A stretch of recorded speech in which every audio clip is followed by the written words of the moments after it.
Olá, pessoal. Então, esse é o vídeo número 3 do estudo sobre preces. E nós vamos, então, continuar no capítulo 27 do Evangelho segundo o Espiritismo. O Jordelei pode fazer, então, uma prece de abertura, por favor.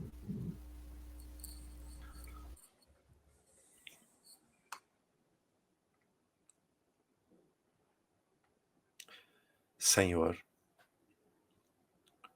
obrigado por mais este momento em que nos reunimos para, em teu nome, servir a este propósito tão nobre e especial. Obrigado pelos benfeitores espirituais que nos envolvem neste momento, trazendo-nos a lucidez, mas acima de tudo o amor e a compreensão. Permita que neste momento, juntos, possamos interagir para aprender, mas acima de tudo para servir. Desta forma, humilde e pequenos, damos por início a mais este trabalho de estudo e de aprendizado. Que assim seja. Assim seja. Então, sob o título de Eficácia da Prece, eu vou reler o número 5, que é o trechinho do Evangelho. Por isso vos digo, todas as coisas que vós pedirdes, orando, crede que as haveis de haver, e que assim vos sucederão. Marcos 11, 24. Kardec começa comentando sobre a eficácia da prece, e aí ele dá vários exemplos sobre quando a expectativa da pessoa, na verdade, não é atendida pela prece. Então, comentando sobre isso, no número 7, ele fala: seria ilógico deduzir da máxima: todas as coisas que vós pedirdes orando, crede que as haveis de obter e que assim vos sucederão, que basta pedir para obter. Também seria injusto acusar a providência por não nos conceder tudo quanto pedimos, mesmo porque ela sabe melhor do que nós aquilo que nos convém. É o que faria um pai cauteloso recusando ao filho o que é contrário ao seu interesse. Geralmente a criatura vê apenas o presente, mas se o sofrimento for útil à sua felicidade futura, Deus permitirá que sofra, do mesmo modo que o cirurgião deixa que o enfermo sofra na operação que lhe trará a cura. Entretanto, desde que suplique com fé, coragem, paciência e resignação, Deus o atenderá. Conceder-lhe-á também elementos para sair das dificuldades, por meio das ideias sugeridas pelos bons espíritos, deixando-lhe assim todo o mérito. Deus ajuda aqueles que se ajudam a si mesmos, como bem diz a máxima: ajuda-te, o céu te ajudará, e não aos que tudo esperam de um auxílio estranho, sem fazer uso das suas próprias faculdades. É que quase sempre preferimos ser socorridos por um milagre, sem ter necessidade de realizar qualquer esforço. Figuremos um exemplo. Um homem perde-se no deserto e sofre horrível sede. Sente-se desfalecer e deixa-se cair no solo. Roga a Deus que o assista e espera. Mas nenhum anjo vem trazer-lhe água. Entretanto, um bom espírito sugere-lhe o pensamento de levantar-se e seguir uma das trilhas à sua frente. Maquinalmente recobra o ânimo, lobriga um riacho ao longe e sua vista se encoraja. Se tiver fé, há de exclamar graças a Deus pela inspiração que me destes e pela força que me haveis dado. Mas, se não tiver fé, dirá: que lembrança minha, que sorte ter havido tomado o caminho à direita e não o outro à esquerda. Realmente, muitas vezes o acaso nos auxilia, ainda bem que não me deixei abater. Outros, entretanto, perguntarão: por que o bom espírito não lhe disse claramente que seguisse tal caminho, no fim do qual havia de encontrar o que faltava? Por que não se manifestou para guiá-lo e levantar-lhe o ânimo abatido? Assim, tê-lo-ia convencido da intervenção divina. Em primeiro lugar, para lhe ensinar que devia ajudar-se a si mesmo e fazer uso das suas próprias forças. Depois, porque pela incerteza Deus põe à prova a confiança que nele depositamos, bem como a submissão à sua vontade. Aquele homem estava na situação de uma criança que leva um tombo e que, vendo alguém, grita e espera que a levante, mas desde que não veja ninguém, faz esforços e se levanta sozinha. Se o anjo que acompanhou Tobias lhe houvesse dito: Sou o mensageiro de Deus para te guiar na viagem e te preservar dos perigos, Tobias não teria tido nenhum mérito. Confiante no companheiro, nem mesmo teria tido necessidade de pensar. Por isso o anjo só se deu a conhecer no seu regresso.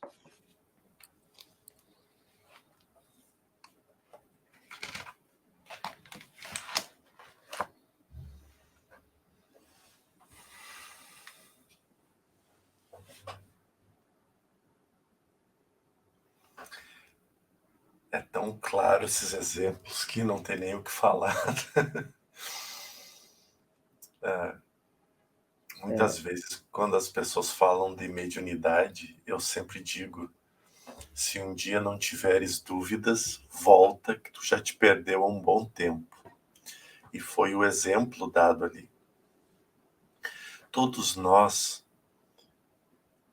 e eu me incluo no todos nós, eu estou incluído neles. A gente gostaria de uma intervenção rápida e rasteira da espiritualidade. Um sorteio inesperado na telecena. Nunca joguei, mas às vezes, quando joga números aleatórios, por que não naquele dia um milagre acontecer? Né? Quanta mudança! E assim por diante, quantos pensamentos de ser abraçado pelos milagres, ou as respostas que responderiam todas as dúvidas para aqueles momentos de aflições. Mas veja,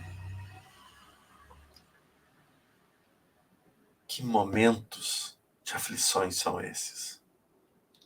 As aflições que nós passamos hoje, todas elas respondidas, todas, sanariam todos os problemas da nossa existência? Da nossa existência?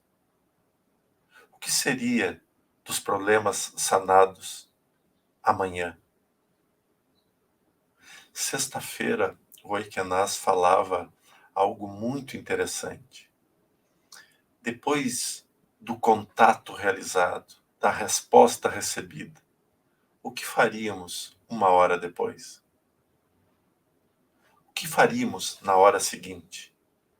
O que Tobias, né, do texto, faria logo após saber que tinha alguém ali para erguer a sua mão? Mesmo que ele tivesse visto o amigo ali o tempo todo, ele teria acreditado, ele teria depositado sua fé, ele teria aceitado com humildade, ele teria acalmado seu orgulho, ou aquilo seria, uma vez mais, engolido, devastado pelo orgulho, pela vaidade.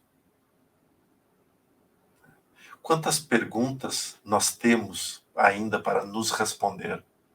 E veja que nós estamos falando de nós, né, porque eu estou incluído nesse nós, como falei no início, que rezamos, que pedimos e que buscamos a solução, milagrosamente, dos problemas. Há pouco tempo atrás eu questionava a Deus de muitas coisas. Muitas e muitas coisas. Hoje eu questiono Deus de muitas coisas. Mas não mais das coisas que eu questionava antes. Agora eu questiono de outras. Se ele me respondesse daquelas ali atrás, eu diria a eles: não, dessas eu já sei a resposta. Né? E ele talvez me perguntaria: tá, mas agora tu está preparado para aquelas respostas? E quiçá responderia eu: mas agora eu não preciso mais delas. E ele poderia me dizer: mas tu não sabe todas elas ainda. E eu digo: não, mas o suficiente me chega, me basta. Então, nós nunca estamos satisfeitos com as coisas, porque nós não paramos para refletir o que nós queremos.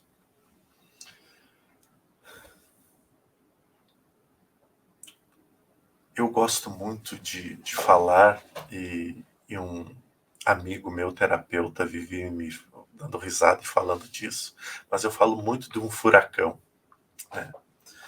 E às vezes o furacão passa, às vezes eu estou dentro do furacão, às vezes o furacão está vindo, mas sempre tem um furacão por perto. E porque a gente sabe que o furacão ele remete a estragos, ele remete a pavor, a pânico, a destruições. Por vezes as destruições são físicas, por vezes as destruições são morais, por vezes as destruições são apenas chacoalhões. Mas elas fazem algum estrago ali, ou simplesmente uns saculejos para que a gente acorde. Nesses momentos que nós estamos passando, que toda a humanidade está passando, porque nós estamos passando por saculejos grandes, de todas as partes. Que resposta será que nós queríamos, na verdade? O sim, o não, a direita, a esquerda, vai, fica, ou se realmente é o certo ou o errado, ou ainda, se tudo isso que a gente vive existe ou não existe.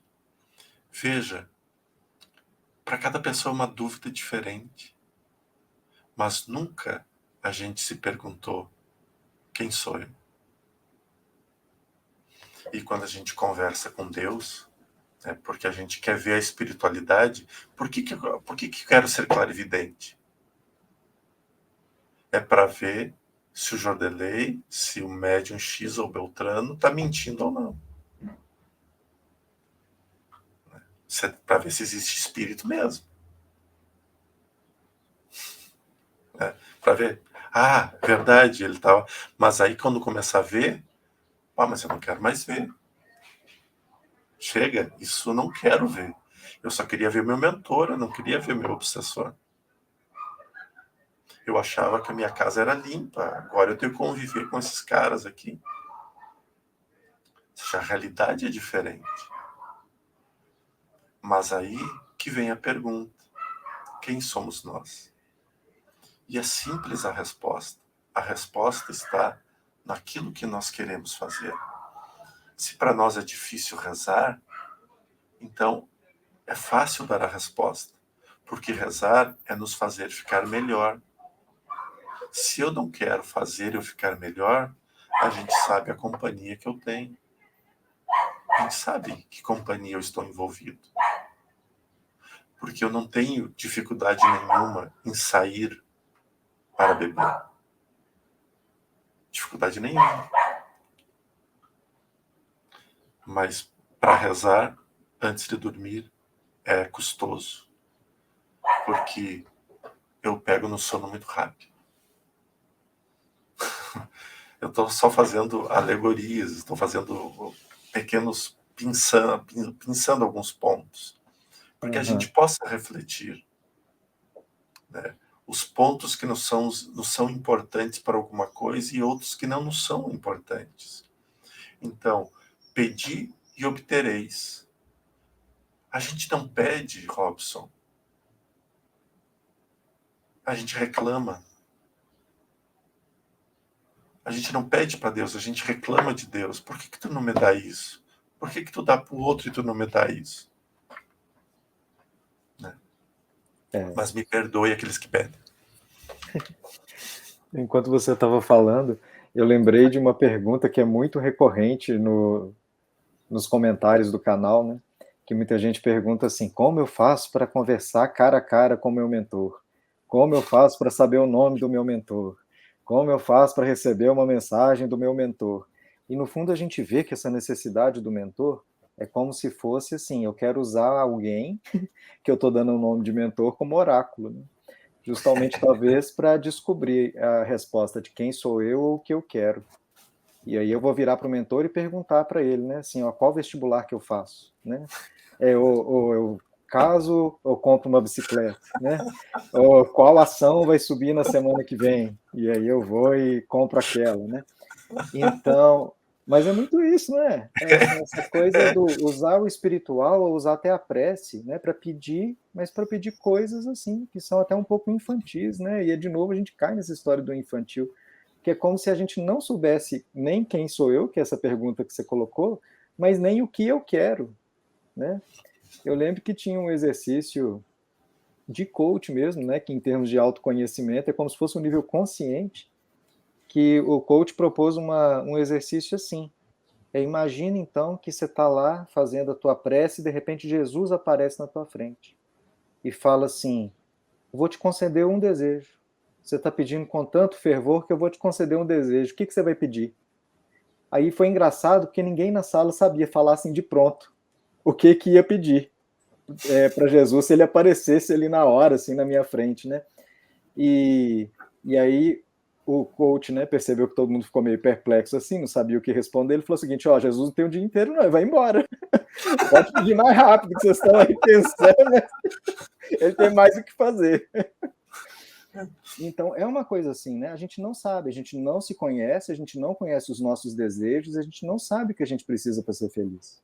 A gente fica ciscando, né?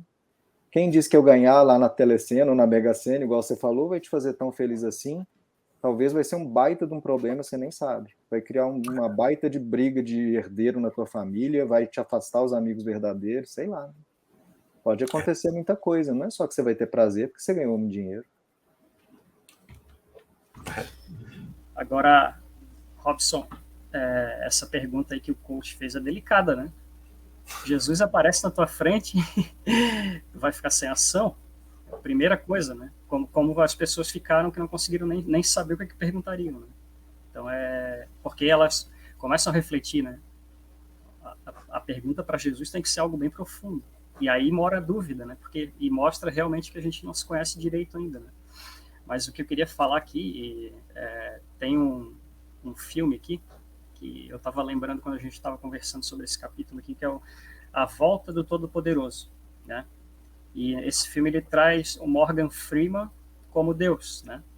Tem um trechinho do filme que ele está lá conversando com uma das protagonistas e eu quero tomar a liberdade de ler para vocês aqui um trechinho pequeno, mas é bem elucidativo, assim. E aí ele fala o seguinte: se alguém rezar pedindo paciência, acha que Deus dará paciência ou Deus dará a oportunidade de ser paciente? Se pedirmos coragem, Deus nos dará coragem ou a oportunidade de sermos corajosos? Se alguém pede que a família seja mais unida, acha que Deus une a família com amor e alegria ou dá a eles a oportunidade de se amarem? Não espere receber aquilo que você pede pronto. Pode ser necessário algum esforço da sua parte. Nada nasce pronto, nem mesmo os milagres. Então, é bem didático esse trechinho aqui desse filme e muito profundo, né? Porque, de certa forma, ele traz a nossa responsabilidade, né, para aquilo que a gente pede, né? E a nossa capacidade de colocar em ação aquilo que a gente está pedindo. Porque se eu peço algo em oração, era o que o Bruno falava ali no outro vídeo também, eu acabo tendo mais facilidade para alcançar aquele meu objetivo, né? Se eu colocar o meu trabalho em prática, né? Agora, eu não posso esperar que as coisas aconteçam, caiam do céu como se fosse um milagre mesmo, né? Ele está deixando bem claro que o milagre, ele depende da gente também, né? De nós recebermos as graças, as bênçãos que a gente fala, né? As bem-aventuranças. Então, é responsabilidade nossa também. E a fé faz parte disso, né, Fábio? A fé faz parte disso. Porque, veja, a tua fé te curou. Dependeu de você um pouco também, não?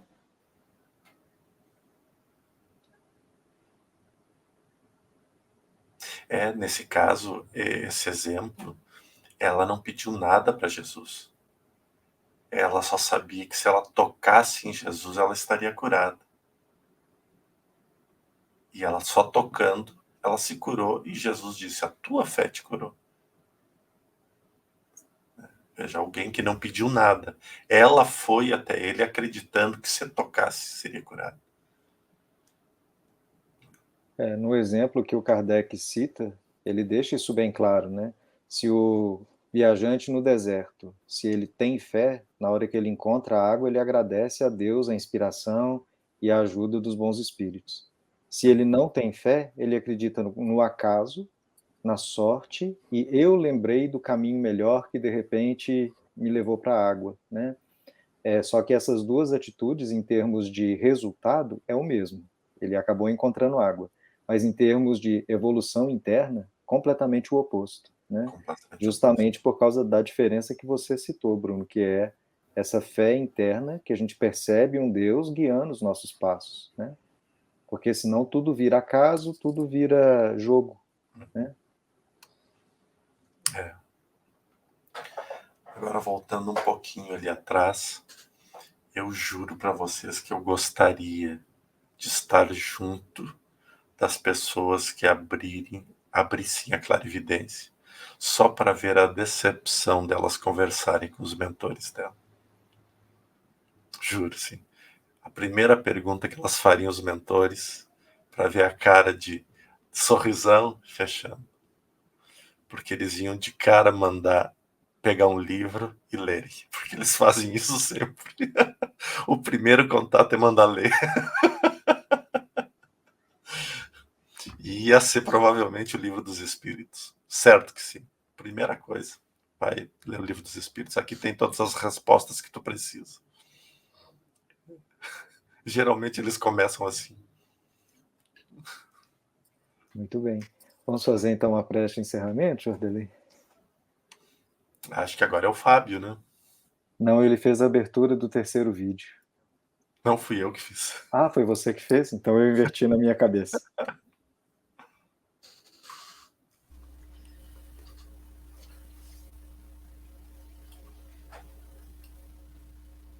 Pai de bondade e misericórdia infinitas,